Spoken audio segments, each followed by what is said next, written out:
Hello everyone, welcome to my video. In this video, I'm going to talk about the Hessian matrix and its application to Newton-Raphson method and to the estimation of standard deviations. First, let's define Hessian matrix.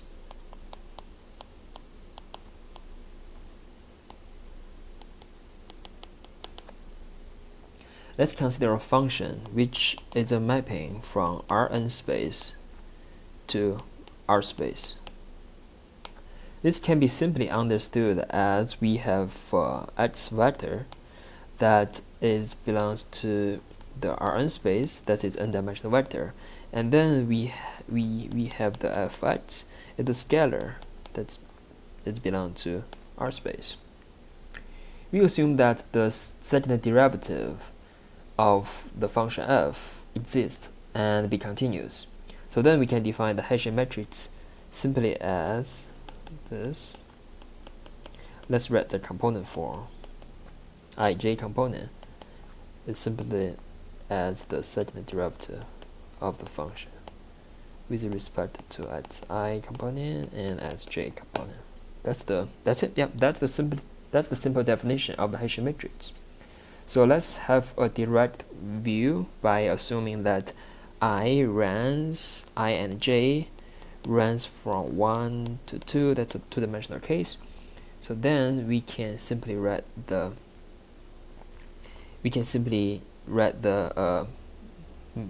matrix of the Hessian by using this equation as the component form. So let's do that.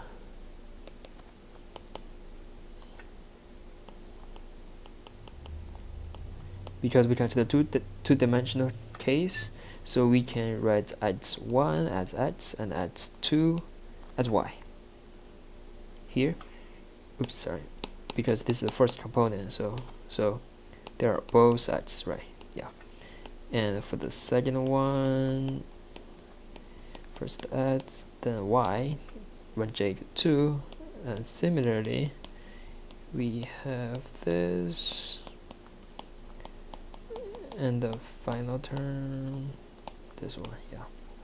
And here we introduce a simple notation. Simply write the derivative as this, just for saving time. And that's it. Yep. And now we say this is equation 1. We will use this later. Okay. So now we know what is Hessian matrix, and as you can see that if these two components are the same, that we have the Hessian matrix is symmetric.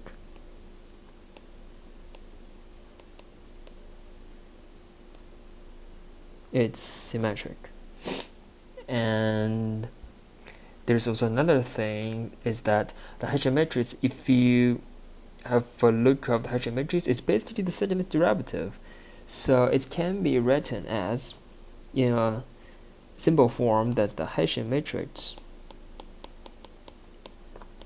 can be written as the Jacobian of the gradient of function fx. In order to show this, first we introduce the gradient.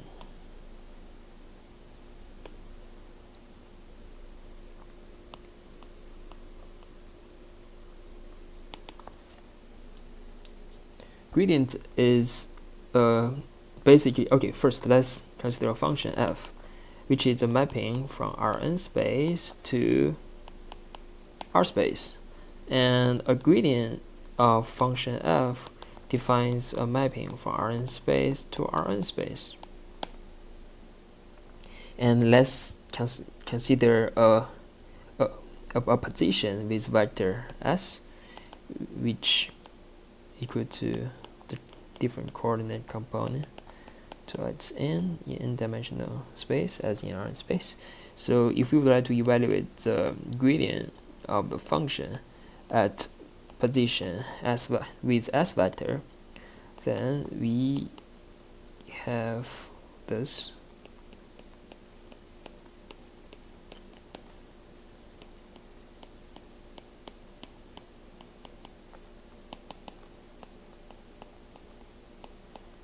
as you can see, it's simply this.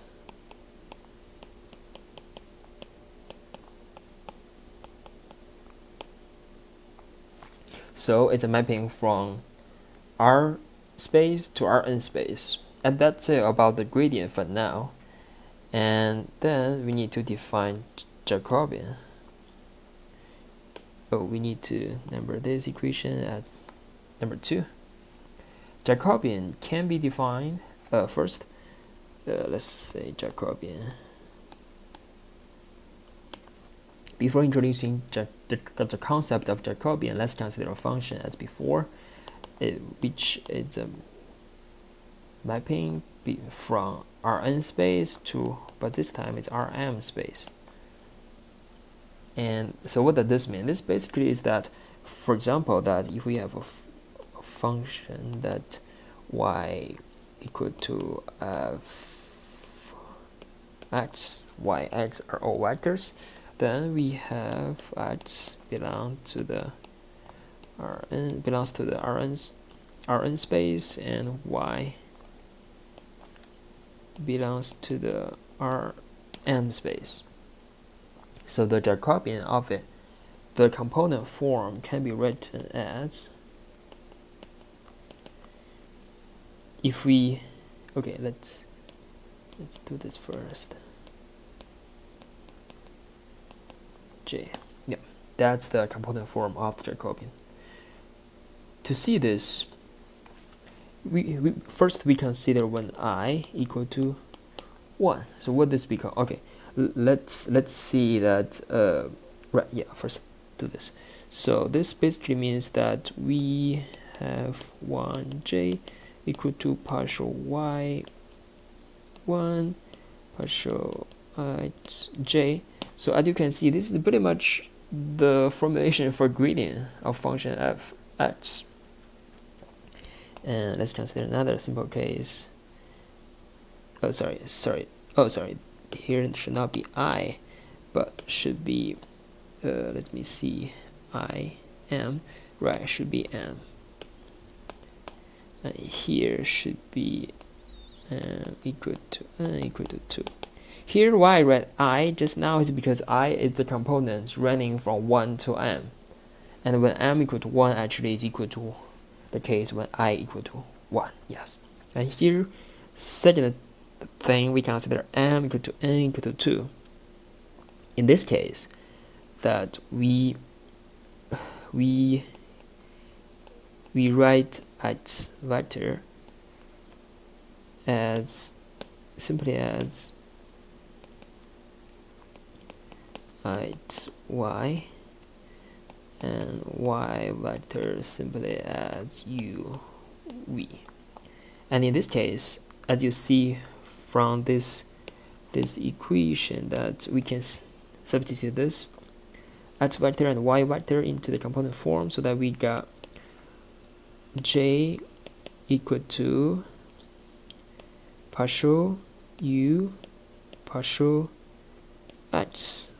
And now we change j, so we got y partial u partial y, so then we change I partial v partial x, this is v, and then we have partial v partial y, and it can be simply written as u x u y v x v y, and this is named as equation 3. So now if we combine equation 2 with equation 3, what can we get? Let's write it here. Equation 2 basically, okay, so now for equation 2 we consider a two-dimensional case. So basically we have a gradient of function f(x). Let's see, what we have is f(x1), f(x2). And let's write f(x1), f(x2). And if we use the notation here that x1, x2, pretty much it's just fx, fy. So here, this fx, fy, it's just the u and v in the case we considered here. So in this case, we can just substitute this equation to equation 3, and then we get gradient of x Jacobian of it equal to u x uy vx vy. Note that because we have this relation here, so we substitute this, we get f x x, f x y, f y x, f y y, and let's name it as equation 4. So now let's make comparison between equation 4 and equation 1. fx, so we have fxx, fxy, we have fxy, and then fyx, fyy, then fyx, fyy. So now we have analytically showed that the Hessian matrix of fx is just the Jacobian of the gradient of function fx. Yes, that's correct. Okay, so now that's pretty much about the Hessian matrix and also the relation between the Hessian matrix and Jacobian of the gradient of the function. Next, let's have a look of some applications of the Hessian matrix. Let's first consider a very important application that's in the Newton-Raphson method.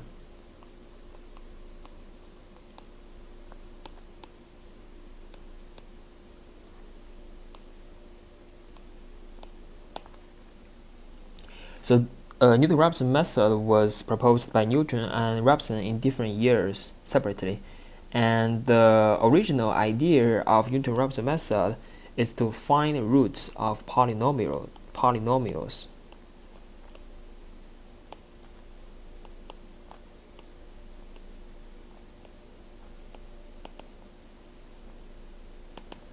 That is pretty much, if we consider a function fx, that's it. The roots requires the fx equal to 0, and we would like to find the x. So the basic idea is very simple. Let's do a Taylor expansion. So we consider let's consider a position at k at okay. Let's first consider a position at k, and then we would like to add an increment that is dot x. So then we have this new updated position, and if we would like to do a Taylor expansion, that we expand the function value at k plus dot x to the position at f at k. Actually here is not equal, but it's approximately equal. By Taylor expansion, we just do Taylor expansion to the first order, so then we have this.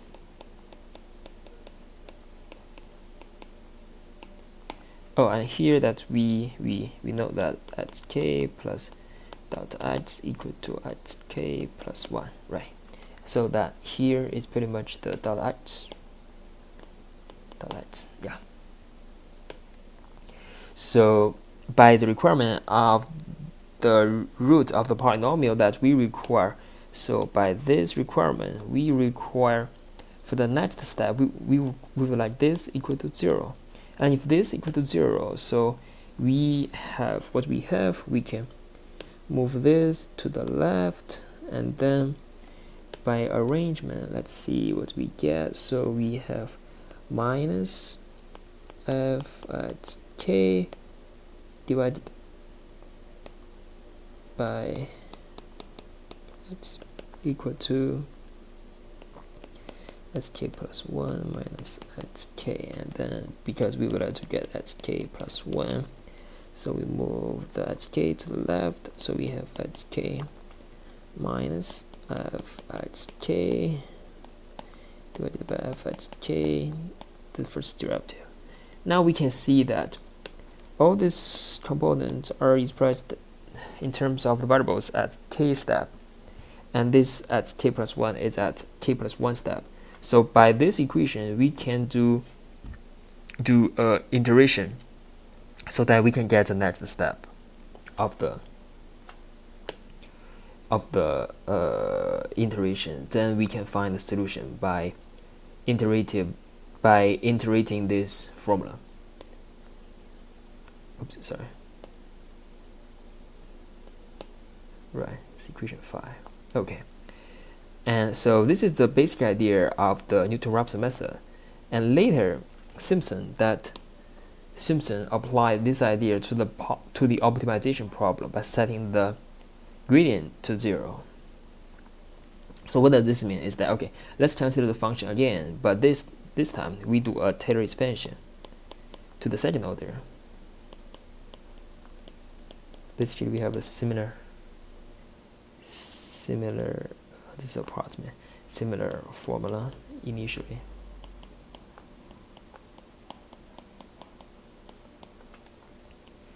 And this time we write delta x directly just to make the equation short, keep the equation short, and then this one. This is the Taylor expansion of the function f at fxk point to the second order. And then if we do a derivative of this equation, let's name this as 6. So if we do a derivative of this 2 dot x, actually here we do not need this. Right here, as we know that because here we have, okay, here we should pay attention. Here we have delta x variable, so this is a variable, and here is a constant with respect to delta x. Here is not, and here is not, but this is constant, this is a constant as well. So by doing this, we have fxk plus delta x prime equal to this one goes to 0, this one goes to 0. So we do not have this, and we have this k prime plus f at k double prime dot x. And similarly, this time because we would like to find the maximum or minimum. Okay, let's maybe I need to illustrate a little bit more. Here is that, okay, when we would like to, for example, this is a coordinate x y. When we would like, so initially the Newton-Raphson method is used to evaluate this 2 point, the root, which requires the y to be 0. But here we are considering, in the second point, we are considering an optimization problem which requires x, y. For example, we have a function like this, and then we require this. We would like to get this point. At this point, a necessary condition is that y prime equal to 0. And the second one is that we need to determine whether y double prime larger than 0, equal to 0, or less than 0. In this case, is larger than 0, so it's a minimum. And if it's smaller than 0, y double prime, it's a maximum. And if it's a 0, it's a saddle point. Okay, so in this case, because of this, we require the first derivative at a new point as k plus dot x to be 0 in this case. And if this is the case, then we have, let's see what we have. So we have minus f at k prime equal to f as k double prime delta x. So we have, I just do the derivation very slow, so you can follow me. Do the same thing, and then here delta x, we write this out. It's k plus 1 minus x k, and then we can move this term to the left so that we remove this term here, we add this here. Okay, so then this is the equation for the iteration to solve this problem. As we can recall that this second derivative, partial derivative of f with respect to fx is just the Hessian matrix. The Hessian matrix of fx. So this, and that's the reason that's why we need Hessian matrix. Actually, here is the inverse of Hessian matrix. Actually, there are many other problems. For example, when the Hessian matrix is not inversible, what do? One popular way is to approximate Hessian matrix by some other means, but I will not go into detail. But this is the general idea of the application of Hessian matrix in the Newton-Raphson method, and because of this, we also have quasi-Newton-Raphson method. I will not go into detail as well. And that's for this one example. Another example is that we can use the Hessian matrix to estimate the standard deviation. The standard deviation. Actually, for Gaussian random variable. No, actually not. For Gaussian random variable, the standard deviation is equal to, okay, so the inverse of Hessian matrix,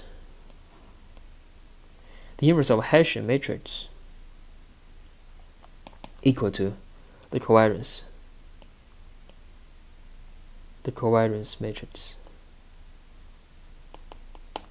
Okay, I will not go into detail of this topic here, but I will list the one reference that is in the Appendix A, the relationship between the Hessian and Covariance Matrix for Gaussian Random Variables in the book named as Bayesian Methods for Structural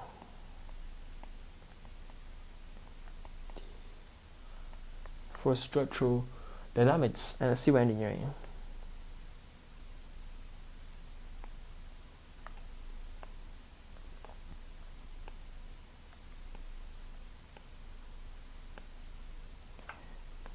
By scalar K, A, B, and G, Yuen. Kevin Yuen, I think. Yep, by him. So I will add a link to his book in the introduction section, and if you are interested, you can go for it. And that's pretty much it. And let's do a quick summary. Okay, let's do a quick summary here. First, we introduced the Hessian matrix, and as you can see, the Hessian matrix is basically the second derivative of the function, and it's symmetric. And also, we have this relation between the Hessian matrix and the Jacobian of the gradient of the function. And in order to prove this, I show the